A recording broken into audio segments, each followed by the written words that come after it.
High friends welcome to my YouTube channel.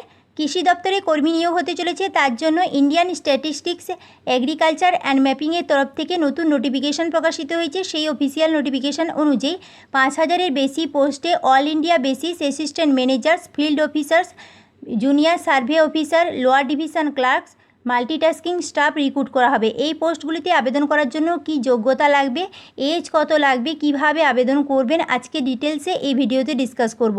ভিডিওটি start করার পূর্বে চ্যানেলে নতুন হলে চ্যানেলটিকে সাবস্ক্রাইব করে দেবেন।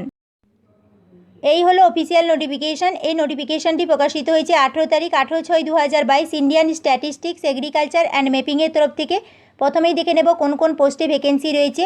Assistant managers, field officers, junior survey officer, lower division clerks and multitasking staff. Total all India basis 5000-এর বেশি ভ্যাকেন্সি রয়েছে। এইবারে দেখে নেব এই পোস্টগুলিতে অ্যাপ্লাই করার জন্য কি কি কোয়ালিফিকেশান লাগবে।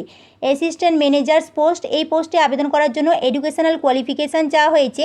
Must have passed A degree from any university in India established. যে কোনো রিকগনাইজড ইউনিভার্সিটির আন্ডারে গ্র্যাজুয়েশন ডিগ্রি কমপ্লিট করতে হবে, তার সাথে কম্পিউটারের নলেজ থাকতে হবে, তবেই অ্যাসিস্ট্যান্ট ম্যানেজার পোস্টে আবেদন করা যাবে।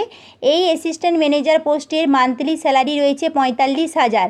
নেক্সট পোস্ট ফিল্ড অফিসারের পোস্ট। এই পোস্টে আবেদন করার জন্য এডুকেশনাল কোয়ালিফিকেশান চাওয়া হয়েছে। গ্র্যাজুয়েশন ডিগ্রি কমপ্লিট করতে হবে, তার সাথে কম্পিউটারের নলেজ থাকতে হবে। এই পোস্টের জন্য মান্থলি স্যালারি রয়েছে 45,000।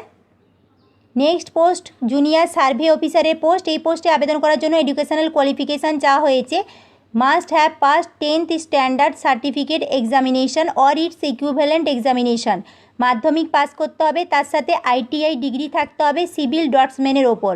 এই পোস্টের জন্য মান্থলি স্যালারি রয়েছে 40,000 per month. Lower division clerk post. এই পোস্টে আবেদন করার জন্য এডুকেশনাল কোয়ালিফিকেশান উচ্চ মাধ্যমিক পাস করতে হবে। এখানে বলা আছে candidate must have pass 12th standard or equivalent examination from a recognised board or university. Lower division clerk পোস্টের জন্য মান্থলি স্যালারি রয়েছে 35,000। Multitasking staff. এই পোস্টে আবেদন করার জন্য এডুকেশনাল কোয়ালিফিকেশান চাওয়া হয়েছে, মাধ্যমিক পাস করতে হবে। এখানে বলা আছে candidates must have pass 10th standard or equivalent examination from a recognised board or university. MTS-এর এই পোস্টের জন্য মান্থলি স্যালারি রয়েছে 28,000। এই পোস্টগুলিতে আবেদন করার জন্য এজ চাওয়া হয়েছে 18 থেকে 35 বছরের মধ্যে। তবে গভর্নমেন্টের রুল অনুযায়ী এজ রিল্যাক্সেশন রয়েছে। SC ST OBC ক্যান্ডিডেটরা বয়সে 5 বছরের ছাড় পাবেন। PWD ক্যান্ডিডেটরা বয়সে ছাড় পাবেন 10 বছরের। আবেদন করার জন্য অ্যাপ্লিকেশন ফি লাগছে 480 টাকা। এই টাকা অনলাইনে যখন ফর্ম ফিল আপ করবেন তখন পেমেন্ট করতে হবে। অনলাইনে নেট ব্যাঙ্কিং, ক্রেডিট কার্ড কিংবা ডেবিট কার্ডের মাধ্যমে এই টাকাটাকে পেমেন্ট করতে হবে। অনলাইনে অ্যাপ্লিকেশন প্রসেস অলরেডি স্টার্ট হয়ে গেছে। 22 তারিখ থেকে 22/6/2022 তারিখ থেকে আবেদনপত্র গ্রহণ করা শুরু হয়েছে। 21/7/2022 তারিখ পর্যন্ত আবেদনপত্র গ্রহণ করা হবে। 21/7/2022 তারিখ আবেদনপত্র সাবমিট করার লাস্ট ডেট রয়েছে। তাই যারা যারা আবেদনে ইচ্ছুক ক্যান্ডিডেট রয়েছেন ওদের যে অফিসিয়াল ওয়েবসাইট রয়েছে www.isam.org.in, এই অফিসিয়াল ওয়েবসাইটে গিয়ে নোটিফিকেশনটাকে ডাউনলোড করবেন। ডাউনলোড করে ভালো করে পড়বেন, তারপর অ্যাপ্লাই করে দেবেন। 21 তারিখের মধ্যে আবেদনপত্র আপনাকে সাবমিট করতে হবে। প্রত্যেকটা স্টেট অনুযায়ী এখানে নোটিফিকেশানের মধ্যে vacancy details information category wise, district wise দিয়ে দেওয়া আছে। একটু ভালো করে নোটিফিকেশানটা ডিটেলসে দেখে নেবেন এবং ভ্যাকেন্সি ডিটেলস ইনফরমেশানটাও চেক করে নেবেন। অনলাইনে অ্যাপ্লিকেশন করার সময় ইন্ডিয়ান স্ট্যাটিস্টিক্স এগ্রিকালচার অ্যান্ড ম্যাপিংয়ের যে অফিসিয়াল ওয়েবসাইট রয়েছে সেখানে যেতে হবে। সেখানে গেলে দেখতে পাবেন ওদের ফার্স্ট পেজেই দেওয়া আছে নোটিফিকেশান। এই নোটিফিকেশানের এখানে গিয়ে আপনারা নোটিফিকেশানটা ডাউনলোড করে নিতে পারবেন। নোটিফিকেশানটা ডাউনলোড করে ভালো করে পড়বেন, তারপর অ্যাপ্লাই করবেন। স্টেজ 1-এ দেওয়া আছে রেজিস্ট্রেশন। এখানে রেজিস্ট্রেশন করতে হবে।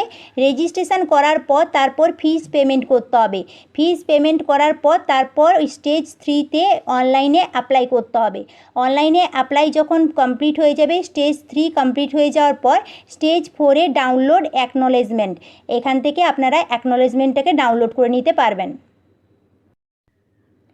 তাছাড়া আপনারা কিভাবে অনলাইনে ফর্মটা ফিল আপ করবেন সেই স্টেপ সম্পর্কে এখানে দিয়ে দেওয়া আছে। স্টেপস টু অ্যাপ্লাই বলে লেখা আছে এখানে পরপর স্টেজ ওয়াইজ কিভাবে আপনারা অ্যাপ্লাই করবেন সে সম্পর্কে দেওয়া আছে। তাছাড়া হেল্প ডেস্কের জন্য এখানে একটা মেল আইডিও দেওয়া আছে, যদি কিছু প্রবলেম হয় তাহলে এই মেল আইডিতে মেল করেও আপনারা দেখতে পারবেন।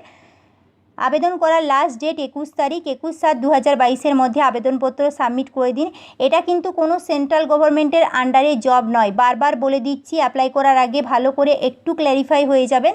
এটা কিন্তু কোনো সেন্ট্রাল গভর্নমেন্টের আন্ডারে জব নয়। আজকের এই ভিডিওটি যদি আপনাদের হেল্পফুল মনে হয় তাহলে লাইক করবেন, বন্ধুদের সাথে শেয়ার করবেন আর আমার চ্যানেলটিকে সাবস্ক্রাইব করে দেবেন। ফর্ম ফিল আপ করার সময় যদি কোনো কিছু প্রবলেম হয় তাহলে আমাকে কমেন্ট করে জানাবেন, আমি অতি অবশ্যই অ্যান্সার দেওয়ার চেষ্টা করব। Thank you.